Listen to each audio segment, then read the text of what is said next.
Is 2022 the right time to buy a home? Well,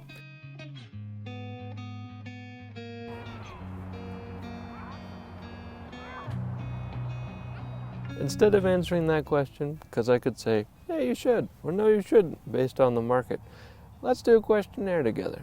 Does that sound good? So first things first, do you want to buy a home? And why do you want to buy a home?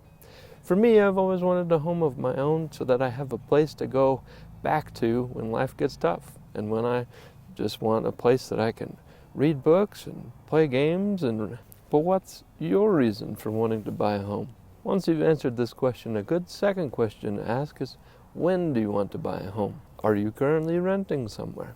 What's your timeline? Are you trying to sell one home and buy another home? Once you've figured those things out, how long do you want to stay in the home? Do you want to stay a couple of years? In that case, it might be better to rent. Do you want to stay 10 years, maybe 20 years or 30 years? Then it might make sense to buy a home. Also, what's your family like? Are you expecting it to grow and change? Will the house you buy today be good for the next 10 years?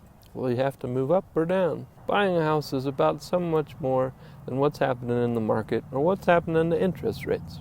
I know those are hot topics and we can always talk about them, but the most important things to figure out are, why do you want a home? When do you want a home? What kind of home? And how long are you planning to stay there? Once you've figured those things out, then we start talking about the market. If you're asking these questions because you're really just trying to save money, the best two ways to save money in buying a house are to pay with cash and to pay down your mortgage as quickly as possible. Those two things you can do in any market, whatever happens, however high your rate is. And yes, you shouldn't pick a house that's cost too much, that would stretch your budget too far. Anyway, these are some thoughts to consider as you're considering what your real estate future is going to be for the year. And speaking of which, what are your real estate goals for the year? If you have any right now, leave them in the comments below. With that said, that's the end of the video. If you liked it, please give it a big thumbs up and subscribe down below, and I'll see you in the next video.